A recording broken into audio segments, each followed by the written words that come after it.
సోనియా షోయబ్ల వివాహ వ్యవహారం రోజుకు కొత్త మలుపు తిరుగుతోంది. సిద్దికీ కుటుంబం చేసిన ఫిర్యాదుతోటి హైదరాబాద్ పోలీసులు షోయబ్ ను విచారించారు. మరిన్ని వివరాలు సేకరించడం కోసం ఆయేషాను కూడా ప్రశ్నించారు. ఇవాళ సాయంత్రం సానియా షోయబ్ ను ప్రసార మాధ్యమాల ముందుకి వచ్చి తాను ఏ తప్పు చేయలేదని, తన మీద వచ్చినటువంటి ఆరోపణలు తొలగించుకున్నందుకు భారత చట్టానికి సహకరిస్తాను అని షోయబ్ చెప్పారు. అప్పటి వరకు కూడా ఇక్కడి నుంచి వెళ్లనని, సానియాను వివాహం చేసుకోవడానికే తాను హైదరాబాద్ వచ్చానని షోయబ్ చెప్తున్నారు. ఆయేషాను తాను ఆపా అని సంబోధించేవాడిని, ఆపా అంటే అక్క అని, అటువంటిది అక్కతోటి విడాకుల ప్రస్తావన ఎలా వస్తుందని అతను చాలా గట్టిగా ఇవాళ ప్రశ్నించాడు. తాను బహిరంగంగా వచ్చి విషయాలు వెల్లడిస్తూ ఉంటే తన మీద ఆరోపణలు చేస్తున్నటువంటి వారు చాటుగా మాటుగా ఎందుకు మాట్లాడుతున్నారని నిలదీశాడు కూడా. తన వివాహం ఇన్షాల్లా 15వ తారీఖున జరిగి తీరుతుందని సానియా ఇవాళ పాత్రికేయులతో చాలా స్పష్టంగా చెప్పింది. ఈ వివాదంలో ముస్లిం సంప్రదాయాల కోణం ఏమిటి, చట్టపరమైనటువంటి కోణాలు ఏమిటి, అటు పాకిస్తాన్ చట్టాలు ఇటు భారత్ చట్టాలు ఏమిటి, ఆయేషా తరఫున వస్తున్నటువంటి వాదనలు ఏమిటి, వాటి యొక్క బలం ఎంత అనే విషయాల మీద ఇవాళ దృష్టి సారిద్దాం. మన చర్చను ప్రారంభించుకునే ముందు ఇవాళ సానియా మీర్జా, షోయబ్ మాలిక్ ఇద్దరు కూడా పత్రికా విలేకరుల ముందుకు వచ్చి ఏం చెప్పారో దాన్ని ఒకసారి చూద్దాం. First I was here for the marriage. Now I'm here for the marriage and clear my name because I earned this respect and I'm here to clear my name and for that I'm not leaving the country. I'm here and I will inshallah clear my name. मैं बिल्कुल इसको तैयार नहीं हूँ और I just want to ask something. I just want to ask something. That lady, I don't know her exact name. What should I call Aisha, but why she's making statements behind the camera? Where is she? I am standing here making my statements. Where is she? उसका आप जाके लीजिए. And 10 years back I was 18 years old and just go and ask her कि क्या age है आपकी. Just find out that.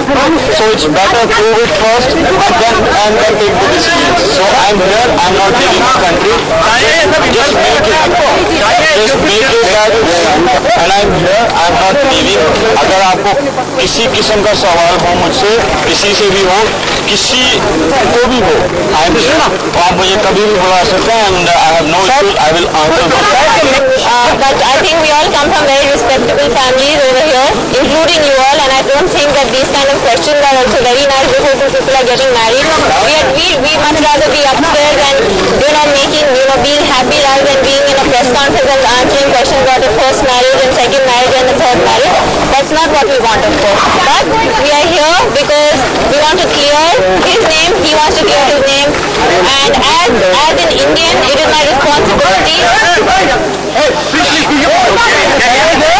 It is my responsibility, and I think it is our responsibility to let the police investigate. Let them investigate. If there is a nikah and the court proves it, he is ready to do whatever. He said it himself. If it's not proven, we know what the truth is. Our family knows, he knows, I know, we know what the truth is, and it will come out, and we believe in justice.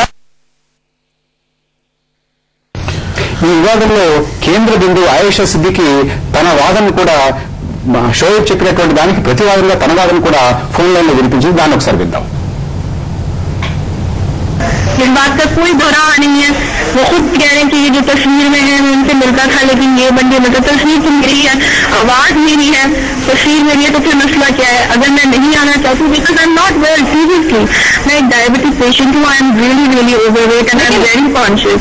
तो मुझे बहुत एहसास है कमजोरी का मैं शिकार हूँ, लेकिन जब मुझे जरूरत पड़ेगी वाकई में मैं आप लोग से बहुत ऑनेस्ट होकर कह रही हूँ. मतलब जाहिर है मुझे तकलीफ हो रही है कि मुझे आपसे ऑनेस्टी से मतलब इतना अपने आप को गिराना पड़ रहा है, लेकिन वाकई में I don't think I feel right coming out and when I have to for official reasons I will be out and you will see me up and about when I go to the court and all that because अभी ये मामला खत्म नहीं हुआ है. In fact Shoaib Malik న్యాయవాది తన వాదన కూడా ఇవాళ వినిపించారు. అది కూడా ఆయన మాటలో విందాం. जो हमारा क्लाइंट है शोएब मलिक वो अवेलेबल है पुलिस को और जो पुलिस ने उससे पूछताछ की है वो भी उसने बताई है.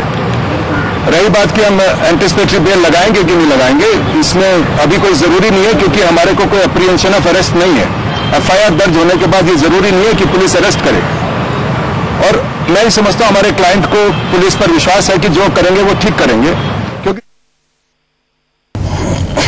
పటాబ్ గారు, రమేష్ గుప్తా షోయబ్ మాలిక్ న్యాయవాది ఆయన చెప్తున్నారు, మేము యాంటిసిపేటరీ బెయిల్ అప్లై చేసుకోవడానికి అవసరం కనపట్టలేదని చెప్తున్నారు, సరిగానే జరుగుతుందని చెప్తున్నారు. ఇదొక పక్కనైతే హైదరాబాద్ పోలీసులు షోయబ్ మాలిక్ ని వాళ్ళు కలిశారు, ప్రశ్నించారు, మాట్లాడారు. ఏం మాట్లాడుంటారు, ఏ ఆరా తీసుకుంటారు, ఏ రకమైనటువంటి విచారణ జరుపుకుంటారు?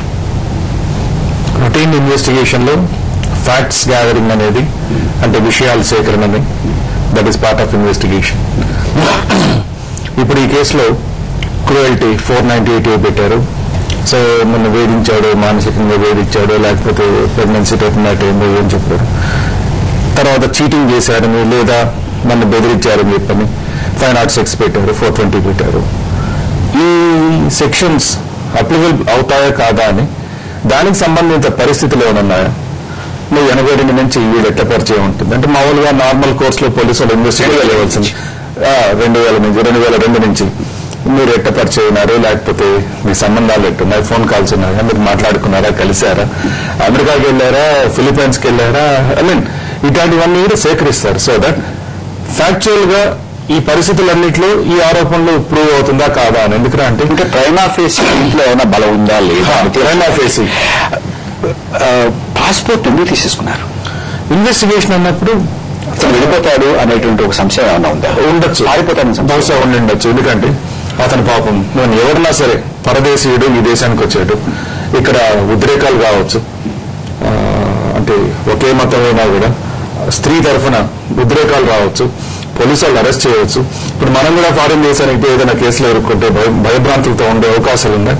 ప్లస్ వాస్తవంగా తీసుకున్నా కూడా భారతదేశానికి పాకిస్తాన్కి మంచి సంబంధాలు లేని పక్షంలో రిస్క్ ఎందుకు తీసుకోవాలనే ఆలోచన అతనికి కూడా ఉండిండొచ్చు. అతను తప్పు చేశాడా లేదా అది విచారణలో తెలుస్తుంది. కానీ ఇప్పుడు మనం చూస్తున్నాం అసలు ఇది ఇష్యూ కాని ఇష్యూని ప్రజలు, మీడియా కూడా దానికి ఎంత హైప్ ఇచ్చేసి అతను కూడా ఒక సందిగ్ధావస్థ పరిస్థితిలో ఉండొచ్చు. ఈ నేపథ్యంలో పోలీసు వాళ్ళు కూడా ఎందుకన్నా మంచిది, ఒకవేళ కేసు విచారణ ప్రిలిమినరీ ఇన్వెస్టిగేషన్ ప్రూవ్ అయితే he may be needed for further process of law. So దానికోసం పాస్పోర్ట్ పెట్టి మీ ఇన్వెస్టిగేషన్ ఉండొచ్చు అని చెప్పి దే కెన్ ఆస్క్ వెరిఫై ఈ ఇన్వెస్టిగేషన్ కోసం చేస్తుండొచ్చు వాళ్ళు. ఆరిస్ గారు, ఆయన ఏమంటున్నారంటే నేను అసలు పెళ్లి చేసుకోలేదంటున్నారు. పెళ్లి చేసుకున్నాను అని 1-2 చోట్ల అన్న మాట కూడా నేను ఈ అమ్మాయిని పెళ్లి చేసుకోలేదు అంటున్నారు. నాకు ఎవరినో చూపించండి అంటారు, కాసేపు ఎవరినో చూపించండి అంటారు, కాసేపు పెళ్లి చేసుకోలేదు అంటున్నారు. చేసుకున్నానికి ఏంటి అసలు నేను దొరికి ఈ అమ్మాయిని ఎప్పుడు చూడలేదని కూడా అంటున్నారు. ఒకటి, ఆయేషా కుటుంబం నుంచి ఏమొస్తుందంటే మా అమ్మాయిని ఏలుకోమని మేము అడగట్లేదు, ఒకవేళ నేను మరొక నగరన్నా పెళ్లి చేసుకుంటాను అని అంటే కనుక మా అమ్మాయికి విడాకులు ఇచ్చి మాత్రమే పెళ్లి చేసుకోండి అని అంటున్నారు. ఇక్కడ 2 ప్రశ్నలు వస్తున్నాయి. ఒకటి, టెలిఫోన్ ద్వారా నికా జరిగింది, నికానామా ఉన్నది, టెలిఫోన్ ద్వారా జరగడం అనేటటువంటిది ఆమోదయోగ్యమా? ఒకటి. రెండవది, ఖచ్చితంగా విడాకులు ఇచ్చి మాత్రమే పెళ్లి చేసుకోవాలి అనేటటువంటిది కూడా అది ముస్లిం సంప్రదాయం ప్రకారం, షరియా న్యాయ చట్టం ప్రకారం అది జరిగి తీరాల్సిందేనా? ముస్లింల పెళ్లిళ్ల వ్యవహారంలో ముఖ్యంగా భారతదేశానికి సంబంధించి మనం ఈనాడు ఏదైతే ముస్లిం లాగా చెప్తున్నామో, ఈ ముస్లింల 18వ శతాబ్దపు మధ్యకాలంలో అంటే నీటిని ఆ ప్రాంతంలో ఇవాల్వ్ అయిన లా ఇది. దీనికి ఖురాన్లో పెళ్లికి సంబంధించిన ప్రస్తావనలు వచ్చిన చోట ఉన్న అంశాలకి చాలా తేడా ఉంది. షరియాకి సంబంధించిన లా ఖురాన్ తర్వాత ఇవాల్వ్ అవుతూ వచ్చింది. దానికి ఖురాన్లో ఉన్న పెళ్లికి సంబంధించిన ముఖ్యంగా స్త్రీ హక్కులకి సంబంధించిన అంశాలకి కూడా చాలా భేదాలు ఉన్నాయి. అయితే భారతదేశం ముస్లింలు ప్రపంచవ్యాప్తంగా 4 రకాలైన షరియా క్లాస్ని పాటిస్తూ ఉంటారు. హన్ఫీ, షాఫీ, హంబలి, మాలికి అని 4 రకాలైన స్కూల్స్ ఆఫ్ థాట్స్ ఉన్నాయి. దీంట్లో ఈ షోయబ్ అనే ఈ 4కి బాగా వ్యత్యాసాలు ఉంటాయి. 4కి వ్యత్యాసాలు ఉన్నాయి. 4కి వ్యత్యాసాలు ఉన్నాయి. 4కి ఖురాన్కి కూడా వ్యత్యాసం ఉంది. ఎందుకంటే ఇవి చరిత్రలో వేరే వేరే టైం ఫ్రేమ్స్ లో ఇవాల్వ్ అయిన లాస్ ఇవి. అయితే ఖురాన్లో బేసికల్ గా ఉన్నది ఏంటంటే 4 పెళ్లిళ్ళు చేసుకోవచ్చు. అయితే అశ్వత్థామహత కుంజరహ అన్నట్టు ఆ కుంజరహ ఏం చెప్తుందంటే ఇక్కడ పెళ్లిళ్ల విషయంలో, ముస్లింల పెళ్లిళ్ల విషయంలో ఉన్న 4 భార్యలకి సమానమైన అన్ని అంశాల్లో సమానంగా ట్రీట్ చేయగలిగితేనే పెళ్లి చేసుకోవాలి, లేకపోతే లేదు. అంటే ఒక రకంగా 1 కంటే ఎక్కువ పెళ్లి చేసుకోవడానికి అవకాశం కూడా లేదు. కానీ సందర్భోచితంగా చాలా మంది ఈ అంశాన్ని మర్చిపోయి 4 పెళ్లి చేసుకోవచ్చు, ఖురాన్ అనుమతిస్తుంది అని చెప్తుంది. అంటే వ్యవహారం అట్లా వచ్చేసింది. అయితే ఖురాన్లో చెప్పిన చాలా అంశాలను ముస్లింలు ప్రపంచవ్యాప్తంగా పాటించడం లేదు. ఒకవేళ పాటించేటైతే వాళ్ళ ముస్లింల పరిస్థితి అట్లా ఉండేది. టెలిఫోన్ ద్వారా నికానామా ఉంటే ఇక పెళ్లిళ్ల సందర్భం ఈ హైటెక్ పెళ్లిళ్ల దగ్గరకు వస్తే ముందు పోస్ట్ కార్డులతో పెళ్లిళ్ళు జరిగిన ఉన్నాయి, మనకి సందర్భాలు ఉన్నాయి, కనిపిస్తున్నాయి. టెలిఫోన్లో జరిగినవి ఉన్నాయి, టెలిగ్రామ్తో జరిగినవి ఉన్నాయి. ఇది టెలిఫోన్తో జరిగిన పెళ్లి. ఇతని కంటెన్షన్ ఏంటంటే నాకు చూపించిన ఆయుష ఏదైతే ఉందో ఆ అమ్మాయి వేరు, ఇప్పుడు పేపర్లో కనిపిస్తుంది, టీవీలో కనిపిస్తున్న అమ్మాయి వేరు, ఈ రెండింటికి సంబంధం లేదు. ఈ అమ్మాయిని నేను ఆపాని పిలిచేవాడిని అని చెప్తున్నాడు ఆయన. అది కూడా చెప్తున్నాడు. ఎనీహో ముస్లింల పెళ్లిళ్ళ వ్యవహారంలో ఖురాన్ అన్నమాట పక్కన పెట్టి షరియత్ పార్ట్నర్ తీసుకున్నట్లయితే ముస్లిం స్త్రీల పరిస్థితి చాలా ఘోరంగా ఉంది. ఇప్పుడు దానికి వెళ్ళే ఒక చిన్న ప్రశ్న ఇక్కడ. ఇప్పుడు మాకు వేరే అమ్మాయిని చూపించి ఈ అమ్మాయిని వాళ్ళు పలానా వాళ్ళు ఈ అమ్మాయిని అంటున్నారు అనేటువంటి మాట ఉంది కదా. టెలిఫోన్ ద్వారా నికామా జరిగిందని అంటున్నారు కదా. అక్కడ పాకిస్తాన్ లో కరాచీలో నికానామా జరిగింది. రిజిస్ట్రార్ సంతకం పెట్టారు, రుసుము కట్టారు, ఈయన సంతకం ఉంది, అనే మాట చెప్తారు.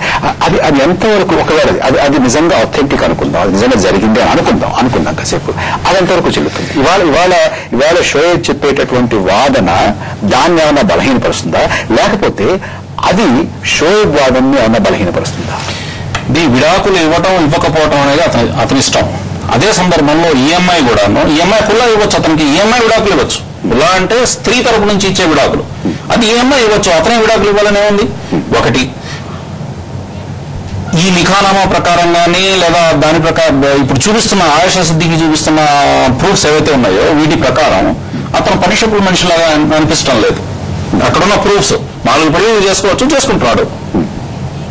పాకిస్తాన్ పాకిస్తాన్ షరియత్ కూడా ఒక మాట, షరియత్ సబ్ కాంటినెంట్ కి సంబంధించి, ఇండియన్ సబ్ కాంటినెంట్ కి సంబంధించి షరియత్ మొత్తం ఒకే రకంగా ఉంది, ముస్లింలో ఒకే రకంగా ఉంది, ఏం మార్పులు లేవు. పాకిస్తాన్ కానివ్వండి, శ్రీలంక కానివ్వండి, బర్మా కానివ్వండి, భారతదేశం కానివ్వండి, కొంత ఆఫ్ఘనిస్తాన్ లో కొంత భాగం కానివ్వండి, ఈ మొత్తం ముల్లాల అని మనం ఫేమస్ గా చెప్పుకున్నాం పుస్తకం. బట్ మొహమ్మడేన్ లా ఏదైతే చిన్న విరామం తీసుకోవాలి. విరామం తర్వాత ఈ విషయాల మీద మరింత లోతుగా పెడదాం.